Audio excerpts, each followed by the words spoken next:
మన ప్రభుత్వం ఎంతో ప్రతిష్టాత్మకంగా గ్లోబల్ లెవెల్లో ఏఐ సమ్మిట్ ఈవెంట్ని ప్లాన్ చేశారు. అయితే ఆ ఈవెంట్లో ఒక యూనివర్సిటీ చేసిన పని వల్ల అదే గ్లోబల్ లెవెల్లో మన పరువు కూడా పోయింది.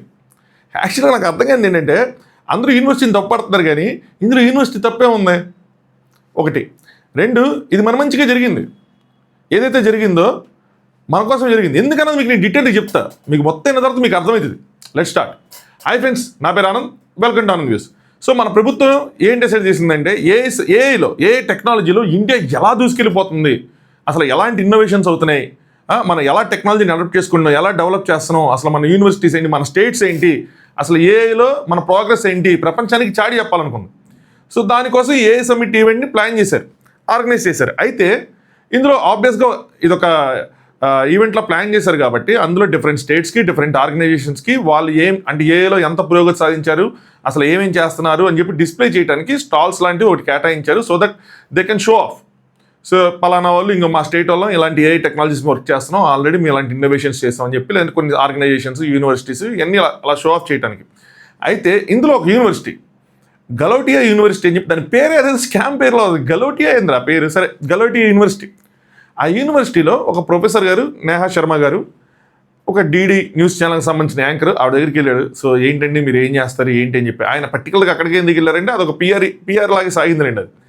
అయితే ఆవిడ ఆ కాలేజ్, ఆ యూనివర్సిటీ కోసం చెప్తా, వాళ్ళ పిల్లల కోసం చెప్తా, వాళ్ళు చేస్తున్న స్టార్టప్స్ కోసం చెప్తా, అక్కడ ఒక డాగ్ ఉంది.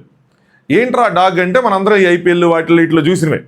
అయితే ఒక రోబో డాగ్ ఉంది, మామూలు డాగ్ కాదు, రోబో డాగ్, సారీ, ఆ రోబో డాగ్ ఉంది. అది చూసి ఆయన ఏంటండి ఈ డాగ్ ఏంటి అంటే, ఓ ఇది మా పెంపుడు కుక్క అన్నట్టు, ఇది మేమే, అది మాదే అన్నట్టు చెప్తా. ఆవిడ ఏం చెప్పారంటే సెంటర్ ఆఫ్ ఎక్సలెన్స్ అని చెప్పి వాళ్ళ కాలేజీలోనే, వాళ్ళ యూనివర్సిటీలోనే దీన్ని డెవలప్ చేశారని చెప్పారు.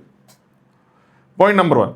నాకు ఇక్కడ యాంకర్ని కూడా క్వశ్చన్ చేయాలండి, అది వేరే విషయం. కానీ రెండోది ఏం చెప్పారంటే, మా కాలేజీలో ఇన్నోవేషన్కి, ఏ ఇన్నోవేషన్కి పెద్ద పెట్టేస్తాం, నరేంద్ర మోదీ గారు ఏదైతే ప్లాన్ ఆఫ్ యాక్షన్తో ఉన్నారో దానికి మేము ఎలా అయినా ఉన్నాం, 350 కోట్ల బడ్జెట్ ఏ మీద మేము కేటాయించాం, మా యూనివర్సిటీ కేటాయించిందండి 350 కోట్లు ఒక యూనివర్సిటీ అని చెప్పి ఏదేదో చెప్పుకుంటూ వెళ్ళారు. ఆవిడ స్పీకింగ్ స్కిల్స్, ఆవిడ కాన్ఫిడెన్స్ నెక్స్ట్ లెవెల్ ఉన్నాయి. అయితే దాని తర్వాత ఇంకోటి కూడా జరిగింది, అది చెప్తాను. దానికన్నా ముందు ఇది కంటిన్యూ చేద్దాం. అది జరిగిన కొంతసేపటికి ఆ వీడియో ఇంటర్నెట్లో వైరల్ అయిపోయింది. వైరల్ అయిపోయి కొన్ని, ముఖ్యంగా ఎక్స్లో, ట్విట్టర్లో బాగా గట్టిగా వైరల్ అయింది. చైనీస్ పల్స్ అని కొన్ని ఉన్నాయి పేజెస్. వాళ్ళు ఏం చేశారంటే రియాలిటీ ఏంటన్నా చూపించారు. ఆ రోబో డాగ్ ఎక్కడిది, అది ఒక చైనీస్ మ్యానుఫ్యాక్చర్డ్ టాయ్ అది. సో చైనీస్ మ్యానుఫ్యాక్చర్డ్ రోబో అది. ఓ 2 లక్షల నుంచి 4 లక్షల డిఫరెంట్ వేరియేషన్స్ ఉన్నాయి. 2 లక్షల నుంచి 10 లక్షల మధ్యలో ఉంటున్నాయి. 2 నుంచి 4 లక్షలు పెడితే మనకు కూడా ఒక డాగ్ మనం కూడా కొనుక్కోవచ్చు, ఎవరైనా కొనుక్కోవచ్చు దాన్ని. అయితే వీళ్ళు యాస్టీస్కి అక్కడి నుంచి కొని, కనీసం దాని బ్రాండ్ నేమ్ కూడా చేంజ్ చేయకుండా, దాన్ని అక్కడ పెట్టడమే కాకుండా, దాన్ని మేమే ఇన్నోవేట్ చేసాం, దీన్ని మేమే డెవలప్ చేసాం ఫ్రమ్ స్క్రాచ్ అన్న విధంగా దాన్ని ప్రొజెక్ట్ చేశారు.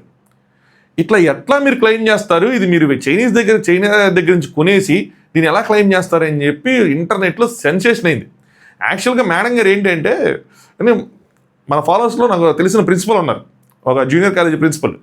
ఆవిడ పేరెంట్స్ అడ్మిషన్స్ కోసం వచ్చినప్పుడు చెప్తారు కదా, మా దగ్గర ఇట్లా 100% ప్లేస్మెంట్స్ ఉన్నాయి, ఇలా ఫుడ్ బాగుంటుంది, అలాగే నెహా గారు కూడా పేరెంట్స్ వచ్చినప్పుడు చెప్తా ఉంటారు కదా, ఏంటంటే ఇట్లా మాకు ఒక సెంటర్ ఆఫ్ ఎక్సలెన్స్ ఉంది, సో అసలు స్టేట్ ఆఫ్ ఆర్ట్ లైబ్రరీ ఉంది, అసలు 100% ప్లేస్మెంట్స్, ఇక్కడ ఫుడ్ అయితే నెక్స్ట్ లెవెల్ ఉంటుంది, అసలు బిల్డింగ్స్ చూసారా మతిపోయింది, ఇక్కడ స్టూడెంట్స్, ఇక్కడ కల్చరు, అబ్బో ఓదరగొడతారు అడ్మిషన్స్ కోసం. సేమ్ ఆవిడ అదే అనుకున్నారు, ఏదో పేరెంట్స్తో మాట్లాడుతున్నట్టు ఒక న్యూస్ ఛానల్, ఒక మీడియా ఛానల్తో మాట్లాడేశారు. నోటికి ఏదొస్తే అది ప్రిపేర్ అయ్యారా, అది కాలేజీ స్క్రిప్టా అన్న విషయాలు ఇంకా వాళ్ళ ఇంటర్నల్. సరే ఇది చెప్పుకుంటూ వెళ్ళిపోయారు. ఇక్కడ పేరెంట్స్ ఏంటి, అమాయకులు, వాళ్ళకి ఏం చెప్పినా ఓకే అవునా అని తలూపి ఒక 8 లక్షలు 10 లక్షలు కట్టి అడ్మిషన్ తీసుకుంటారు. కానీ ఇంటర్నెట్ అలా కాదుగా, నిజాలన్నీ బయట పెడుతుంది. సో ఇంటర్నెట్లో ఆ నిజాలన్నీ బయటకు వచ్చినాయి. ఈ వీడియో కట్ చేస్తే ఇక రెండో వీడియో వైరల్ అయింది. అదేంట్రా అంటే సాకర్ డ్రోన్. దాన్ని కూడా వాళ్ళు తయారు చేశారు. ఏంటిది, సెంటర్ ఆఫ్ ఎక్సలెన్స్, దాన్ని కూడా వాళ్ళు తయారు చేశారు. అది ఇది అని చెప్పి దాన్ని కూడా గొప్ప చేస్తారు. కట్ చేస్తే అది కూడా కొరియా నుంచో అక్కడి నుంచో కొన్నది. ఇలాగా వాళ్ళు ఏ సమ్మిట్ ఈవెంట్లో, గ్లోబల్ లెవెల్లో మనం ఆర్గనైజ్ చేస్తున్న ఈవెంట్లో బయట దేశాల నుంచి కొన్న ప్రొడక్ట్స్ని తీసుకొచ్చి వాళ్ళ స్టూడెంట్స్, వాళ్ళ కాలేజీ డెవలప్ చేసిందన్న విధంగా ప్రొజెక్ట్ చేసుకునేపాటికి ఇంకా మన వాళ్ళందరూ దాని మీద, ఇంటి గ్లోబల్ లెవెల్లో వేరే కంట్రీ పీపుల్ రియాక్ట్ అవ్వటం కాదు, మన వాళ్ళే గట్టిగా రియాక్ట్ అయ్యారు. ఇలా ఎలా మీరు చెప్పుకుంటారని చెప్పి ఇక్కడే మన బొక్కలన్నీ బయటపడ్డాయి. టు బి ఫ్రాంక్ చెప్పాలంటే ఫస్ట్ది ఏంటంటే మన ఈ గల్గోటి యూనివర్సిటీ దీనికి ఇలా జరగడానికి రెస్పాన్సిబిలిటీ ఎవరు ఏంటి అన్నది మనం మాట్లాడదాం. దాన్ని పక్కన పెట్టండి. అసలు ఏఐలో మనం ఎంతమంది ఉన్నాం, ఏఐలో మనం సాధించింది ఏంటి, ఇలాంటి యూనివర్సిటీస్ వల్ల మనకు కలుగుతున్న నష్టం ఏంటి మాట్లాడదాం. ఫస్ట్ దాని గురించి మాట్లాడండి. దానికన్నా ముందు మీకు నచ్చితే ఖచ్చితంగా వీడియో లైక్ చేసి చూడండి. అలాగే ఈ వీడియోని ఎవరైతే మీ ఫ్రెండ్స్ ఉన్నారో, ముఖ్యంగా పేరెంట్స్, పిల్లలు ఎవరైతే ఇంటర్ 10th క్లాస్ వాళ్ళు ఉన్నారో వాళ్ళకి ఫార్వర్డ్ చేయండి. దాంతోపాటు కాంటెంట్ నచ్చితే ఖచ్చితంగా సబ్స్క్రైబ్ చేసుకోండి. సరేనా? మీ మన సబ్స్క్రైబర్స్ కొంటే మన ఛానల్ వాల్యూ అనమాట. సరే, మనం ప్రతి ఒక్కరు కొన్ని చూసాను నేను. వాళ్ళు ఏం హైలైట్ చేస్తున్నారంటే అసలు ఏఐ కాంపిటేటివ్నెస్లో మనం 3rd ప్లేస్లో ఉన్నాం, యూఎస్ చైనా తర్వాత మనమే ఉన్నాం అనేది. కాంపిటేటివ్నెస్, అడాప్షన్లో, కాంపిటేటివ్నెస్లో మనం టాప్లోనే ఉన్నాం. ఈవెన్ ప్రైవేట్ ఫండింగ్లో కూడా మనం టాప్లోనే ఉన్నాం. 10th ప్లేస్లో ఉన్నాం. Private funding, not government funding. కానీ మీరందరూ మిస్ అవుతున్న పాయింట్ ఏంటంటే ఏఐ ఇన్నోవేషన్. ఈ ఫ్రంటియర్ టెక్నాలజీస్ ఏవైతే ఉన్నాయో, ఏఐ కానీ, బయోటెక్ కానీ, నెక్స్ట్ క్వాంటమ్ కంప్యూటింగ్ కానీ, ఇలాంటివి ఏవైతే ఉన్నాయో అప్కమింగ్ టెక్నాలజీస్, వాటిలో మన స్థానం ఎంత తెలుసా? 36. 48లో ఉండే 36 వచ్చింది. అరే, మన వెనకాల 140 కంట్రీస్ ఉన్నాయని చెప్పి మనం గొప్పగా ఫీల్ అవ్వాలా? మన ముందు ఒక 35-36 కంట్రీస్ ఉన్నాయని చెప్పి మనం బాధపడాలా? ఎందుకంటే మనకు మ్యాన్ పవర్ చాలా ఎక్కువ, మన వాళ్ళందరికీ బ్రెయిన్ ఎక్కువ, మన రూట్స్ అలాంటివి చాలా గొప్పగా చెప్పుకుంటాం. సరేనా? కానీ కట్ చేస్తే మన ఇన్నోవేషన్లో చాలా వెనకబడి ఉన్నాం. ఈ యూనివర్సిటీస్ దీన్ని స్టార్టింగ్లో పాయింట్ అన్నాను చూడండి, తప్పు లేదని ఎందుకన్నాను తెలుసా? మన ఎడ్యుకేషన్ సిస్టమే అలాంటిది. ఫస్ట్ నుంచి మనది ఒకటే pattern. See, all these universities, they really don't care. They really don't care about the innovations. వాళ్ళకి కావాల్సింది ఏంటి? All they want is to get a job. ఎట్లా అక్కడ ఉన్న స్టూడెంట్కి ఒక జాబ్ వచ్చేయాలి. So that they can put a hoarding సేయింగ్కి 100% ప్లేస్మెంట్స్ అని చెప్పి ఒక హోర్డింగ్ పెట్టేసి చంకలు గుద్దుకేసుకుని చెప్తే మన వాళ్ళు కూడా ఏంటి, మన పేరెంట్స్ కూడా ఆ వాసి సినిమాలో తండ్రిలాగా నా కొడుకు కానిస్టేబుల్ జాబ్ వచ్చినా చాలు అనుకున్నట్టు, నా కొడుకు 4 లక్షల ప్యాకేజ్తో టీసీఎస్, విప్రో, ఎందులో ఒక జాబ్ వస్తే చాలమ్మా, తర్వాత ఆడే చూసుకుంటాడు, వాడు బతుకుతాడు, మనదేముందలే అని అనుకుంటారు. సో 100% ప్లేస్మెంట్స్ కనిపించి వెళ్ళిపోతాం. ఇక్కడ ఇన్నోవేషన్స్ ఏంటి, ఇక్కడ ఎడ్యుకేషన్ అలా ఉంటుంది, డజంట్ మ్యాటర్. క్యాంపస్ సెలక్షన్స్లో ఎన్ని కంపెనీలు వస్తున్నాయి, ఎంతమంది పార్టిసిపేట్ చేస్తున్నారు, హైయెస్ట్ ప్యాకేజ్ అంతా, లీస్ట్ ప్యాకేజ్ అంతా, మిడ్ రేంజ్ ప్యాకేజ్ అంతా, ఇదే చూస్తున్నాం. దీని గురించే ఫోకస్ చేస్తున్నాం, దీని గురించే మాట్లాడుకుంటున్నాం, దీని మీద మన పిల్లల్ని ముందుకు తోస్తున్నాం. సరేనా? నేను ఇంజనీరింగ్ చేసినప్పుడు మా పేరెంట్స్ అన్ఎడ్యుకేటెడ్, వాళ్ళు చదువుకోవాలి, వాళ్ళకి తెలియదు. మా ఫ్యామిలీస్లో ఎవరికి ఏం తెలియదు చెప్పాలంటే. నాది ఇంటర్ అయిపోగానే మా నాన్న షాప్ దగ్గరికి వచ్చి కొంతమంది బ్యాంక్ ఎంప్లాయీస్ 10th అయిపోగానే ఇంటర్ ఎంపీసీ జాయిన్ చేయించండి, ఎంపీసీ అయినా ఇంటర్ ఇంజనీరింగ్ జాయిన్ చేయండి అంటే ఏదో ర్యాంక్ తెచ్చుకున్నా బాపట్ల ఇంజనీరింగ్ కాలేజ్ అందరూ వచ్చింది. ఆ టైంలో అదే పెద్ద కాలేజ్, అలా వన్ ఆఫ్ ద పెద్ద కాలేజ్. సో అందులో మనం తోసేశారు, అయిపోయింది. నేనేం అవ్వాలనుకుంటున్నాను నాకే క్లారిటీ లేదు.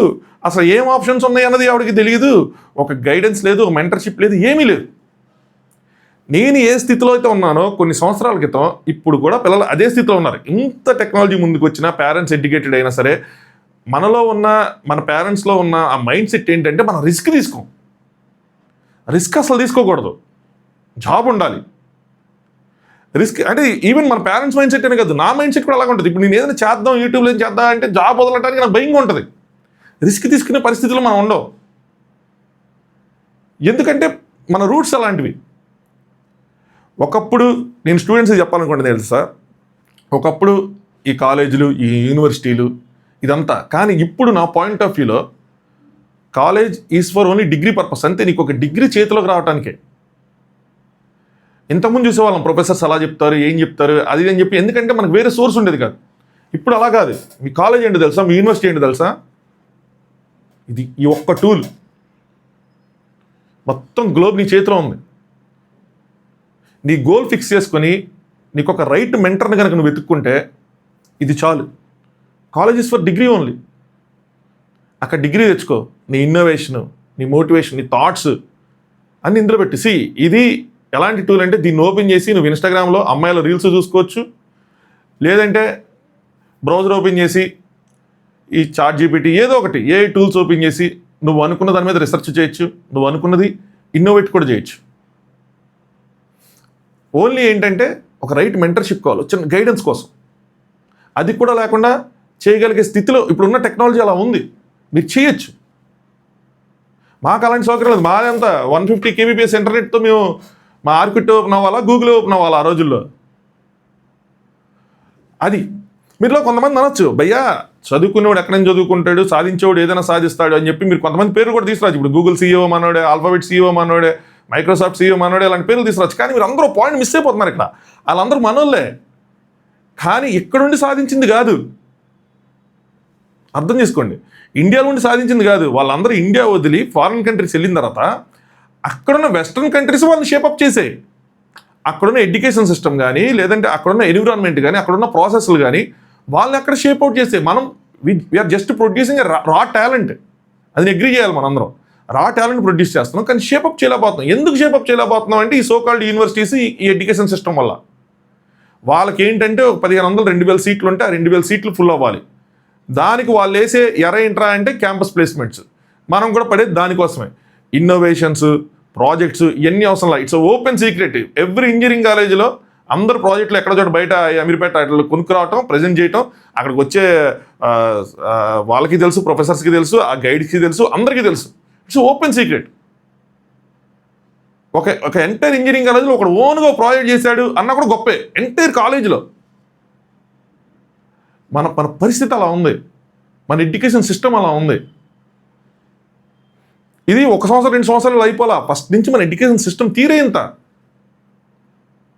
ఎవరైనా ఇన్నోవేషన్స్ కోసం మాట్లాడితే ఆ ఇన్నోవేషన్ ప్రాపర్గా గైడ్ చేసే మెంటర్షిప్ కూడా దొరకదు మనకి. అది ప్రాబ్లం. దాని నుంచి మనం బయటపడాలి. ఎప్పుడైతే దాని నుంచి బయటపడతాం అప్పుడు మనం కానీ క్వాంటమ్ కంప్యూటర్ కానీ ఎందుకంటే ఆ టెక్నాలజీస్లో మనం లీడ్ అవుతాం. అదర్వైజ్ మనం ఎప్పటికీ కూడా ఇలాంటి గలోటి యూనివర్సిటీస్, ఈ యూనివర్సిటీస్ వాళ్ళకి స్టాల్స్ వస్తే చేసే పని ఇదే. వాళ్ళు ఇన్నోవేట్ చేసింది ఒకటి ఉంది తెలుసా, ఏంట్రా అంటే థర్మాకోల్తో తయారు చేసిన డ్రోను. దాన్ని ఎంత ట్రోల్ చేశారంటే అంత ట్రోల్ చేశారు. చిన్నపిల్లల ప్రాజెక్ట్ అది. థర్మాకోల్తో చేసి రబ్బర్ బ్యాండ్లు వేసి ముందు ఒక ఏమంటారు ఫ్యాన్ లాంటిది పెట్టి దానికి మోటార్ పెట్టారు బ్యాటరీస్తో. అది ఇన్నోవేషన్. వాళ్ళ రేంజ్ ఆఫ్ ఇన్నోవేషన్. వాళ్ళ కాలేజీ స్టూడెంట్స్ ఓపెన్గా కాలేజీని ట్రోల్ చేస్తున్నారు. అదొక్కటి కాలేజీ ఎందుకు చెప్తా యూనివర్సిటీ తప్పలేదని. అలాగే ఉన్న యూనివర్సిటీస్ అన్నీ ఆ యూనివర్సిటీయే కాదు యాక్చువల్గా. ఆ స్థితి ఏ యూనివర్సిటీని తీసుకెళ్ళినా అక్కడ వాళ్ళ పరిస్థితి అంతే. వాళ్ళు అలాగే ఉన్నారు. మన గవర్నమెంట్స్ కూడా అలాగే ఉన్నాయి. మనం ఎక్కడ కూడా ఇన్నోవేషన్ కూడా మాట్లాడలేదు. మన పేరెంట్స్ థాట్ ప్రాసెస్ అలాగే ఉంది, మన స్టూడెంట్స్ థాట్ ప్రాసెస్ కూడా అలాగే ఉంది. ఎవరు రిస్క్ చేయడానికి రెడీగా లేవు. నన్ను చాలామంది మెసేజ్ చేసి భయ్యా ఏదో ఒక ఏ టెక్నాలజీ చెప్పు, నేర్చుకోవాలనుకుంటున్నా అది ఇది అంటే చెప్పలేను నేను. ఇది తెలుసా ఈరోజు ఉన్నది మీరు కూర్చొని నేర్చుకుని 6 monthsలో మీరు దాంట్లో మంచిగా వచ్చేపాటికి ఏమైందంటే అది మారిపోద్ది. సో మీరు మొత్తం ఓవరాల్గా రెడీ అవ్వాలి. సో పర్టికులర్ ఒక టెక్నాలజీ ఎవడో ప్రాంప్ట్ ఇంజనీరింగ్ చెప్పాడని చెప్పి ప్రాంప్ట్ ఇంజనీరింగ్ అది అవ్వదు. అలా కాదు.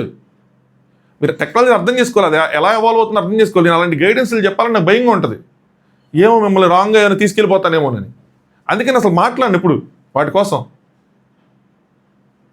Future AI, quantum computing, biotech ఇయే. కానీ ఎప్పుడు ఫ్యూచరు మీరు దాని మీద సరిగ్గా అవగాహన పెంచుకొని దాని మీద ఇన్నోవేటివ్గా ఏదైనా చేస్తే. ఇంకో రీజన్ కూడా చెప్తా, మనం అంత ముందుకెళ్ళకపోవడం కూడా మనకు కొద్దిగా మంచిదిలాగా అనిపిస్తుంది ఒక పాయింట్ ఆఫ్ వ్యూలో. ఎందుకు తెలుసా, మనం ఒకేసారి కనుక అంత చేంజ్ ఆఫ్ టెక్నాలజీ చూపిస్తే వరుసగా జాబులు లేచిపోతాయి. ఒక 3-4 yearsతో జరగాల్సింది నెక్స్ట్ 1 year జరిగిపోద్ది. అది కూడా మనకు ఆ ముప్పు కూడా పొంచుంది. ఎందుకంటే మన ఎంప్లాయీస్, సాఫ్ట్వేర్ ఎంప్లాయీస్ ఎవరైతే మేము ఉన్నామో అంత రెడీగా లేము, అంత టెక్నాలజీని అందిపుచ్చుకుని అంత రెడీగా లేము. సో ఎందుకు వాళ్ళ డైలీ వర్క్ లోడ్ కానీ వాళ్ళ ఫ్యామిలీ లోడ్ కానీ ఏదైనా వాళ్ళకి సరిపోద్ది. కొత్త టెక్నాలజీ నేర్చుకునే సిచ్యువేషన్ లేరు. యంగ్స్టర్స్కి ఒక ఆపర్చునిటీ. మీరు కాలేజీ లెవెల్లోనే మీరు మంచిగా టెక్నాలజీ అందిపుచ్చుకుని నేర్చుకుని మీరు బయటకు వచ్చే బయటకు మంచి మంచి ఆపర్చునిటీస్ ఉంటాయి. బట్ రొట్టగొట్టుడు కొట్టి ఏదైనా చేస్తే ఏం లేదు, మీరు ఒక డెవలపర్ అవుతారు, ఒక టెస్టర్ అవుతారు, ఇంకే ఉంటుంది. ఆ ఏఐలో ప్రాంప్ట్ ఇచ్చుకోవటం అలాగే ఉంటుంది. అంటే ఎవడో తయారు చేస్తే దాని మీద వర్క్ చేసే సిచ్యువేషన్లోనే ఉంటారు. మన కాలేజీ ప్రొడ్యూస్ చేసేది అలాంటి టాలెంట్ అండి, అది మనం ఏం చేయలేం. బట్ మనకు తెలివితేటలు లేవంటే ఒక్కొక్కడు ఐన్స్టీన్ రేంజ్ తెలివితేటలు ఉన్న వాళ్ళే ఒక పాయింట్ ఆఫ్ టైం వరకు, 10th ఇంటర్ వరకు. దాని తర్వాత ఎవరిని బ్లేమ్ చేయాలి? సో అది పరిస్థితి. మనం చాలా రైట్ రీజన్స్కి ఇది హైలైట్ అయింది. చెప్పాలంటే మనం ఎక్కడున్నాం, మన ఒరిజినల్ స్టేటస్ ఏంటన్నా చూపించింది. ఆలోచించండి, పేరెంట్స్ కానీ స్టూడెంట్స్ కానీ మీరు ఆలోచించండి. ఒకప్పుడు యూనివర్సిటీస్ మీద మనం డిపెండ్ అవ్వాలి. ఇప్పుడు అవసరంలా. మీకు ఒక గోల్ సెట్ చేసుకోండి. ఒక గోల్ మీరు ఏమనుకున్నారు గోల్ కొంతమందితో డిస్కస్ చేయండి. స్టూడెంట్స్ గ్రూప్స్గా వీటి గురించి మాట్లాడండి. ఎంతసేపు ఇన్స్టాగ్రామ్ సొల్లేనా, ఆ రీల్స్ అమ్మాయిలు అయ్యానా అలా అని చెప్పి కంప్లీట్గా ఇన్వాల్వ్ అవ్వద్దు. మీకు లైఫ్ ఎంజాయ్ చేస్తారని దీని మీద ఫోకస్ చేయండి. అవుతుంది. Time is valuable. అంటే ఆ టైంలో నాకు ఇలాంటి ఎవడని వచ్చి మాకు ఆలిమ్ లిమిట్స్ ఎన్ని జరిగినప్పుడు కొంతమంది చెప్తా ఉంటే ఇది నేర్చుకుని బొక్కలు అనుకున్నాము అనిపిస్తుంది. ఆ టైంలో అలా అనిపిస్తుంది. బట్ తర్వాత ఆ టైం వెనక్కి రాదు, మళ్ళీ ఫీల్ అవుతాం మనం. అబ్బా ఆ రోజు అలా చేస్తుంటే బాగుండేది, ఆ రోజు ఇది చదువుంటే బాగుండేది, అబ్బా ఆ రోజు ఈ టెక్నాలజీ, ఆ రోజు మన దగ్గర ఎంత టైం ఉంది కదా, ఎంత వేస్ట్ చేసామరా, లైబ్రరీకి నిద్రపోయిన రోజులు ఉన్నాయి, ఎందుకురా ఏసీ ల్యాబ్కి వెళ్ళి నిద్రపోయామని అనిపిస్తుంది. ఈరోజు ఇంకొంచెం బెటర్గా ఉండేవాళ్ళం, ఇంకొంచెం బెటర్ పొజిషన్లో ఉండేవాళ్ళం, బెటర్ టెక్నాలజీ ఉండేదేమో, కొంచెం అలాంటి థాట్స్ వస్తూ ఉంటాయి. మీరు అలాంటి పొజిషన్లో ఉండకూడదంటే ఆ టైంలో నువ్వు చూసుకోవాలి. సరే, coming back to this Galgotia university. అయితే ఇది ఒక సర్కసే. ఆవిడ అయిపోయిందా, నెక్స్ట్ రోజు మళ్ళీ వచ్చారు వాళ్ళు. వచ్చిన తర్వాత ఆవిడని అడిగితే ఆవిడ నేను సరిగ్గా మీకు ఎయిదర్ నేనే బ్లేమ్ తీసుకోవాలి, నేనే రెస్పాన్సిబిలిటీ తీసుకోవాలి, నేను సరిగ్గా కమ్యూనికేట్ చేయలేకపోయాను, అలాగే మీరు కూడా ట్విస్ట్ చేశారు, మీడియా కూడా ట్విస్ట్ చేస్తున్నారు అన్నట్టు చెప్పారు. సరే మేడం ఏంటి కంప్యూటర్ సైన్స్ ప్రొఫెసరా ఏంటని చూస్తే మేడం కమ్యూనికేషన్ ప్రొఫెసర్.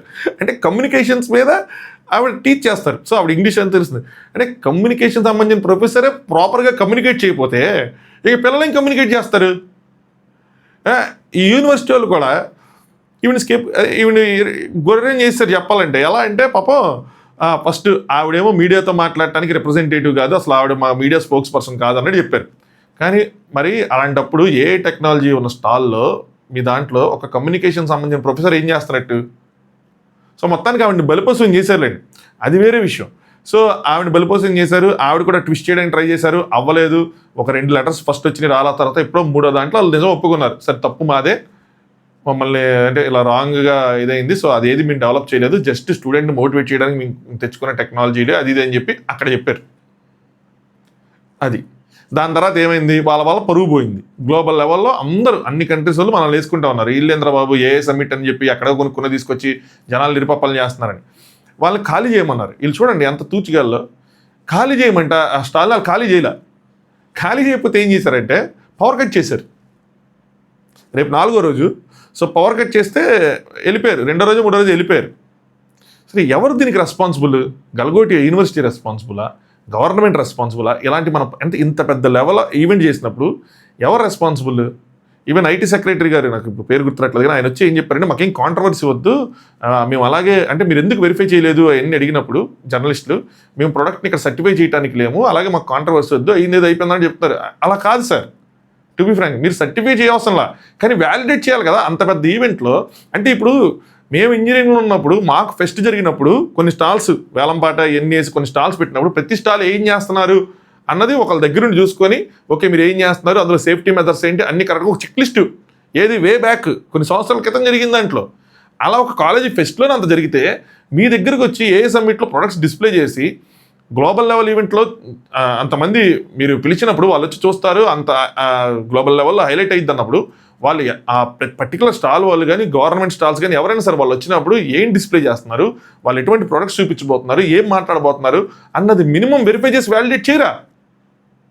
నన్ను అడిగితే యూనివర్సిటీ కన్నా కూడా నేను గవర్నమెంట్ అఫీషియల్స్ని బ్లేమ్ చేస్తాను ఈ విషయంలో. వాళ్ళు రెస్పాన్సిబిలిటీ తీసుకోవాలి.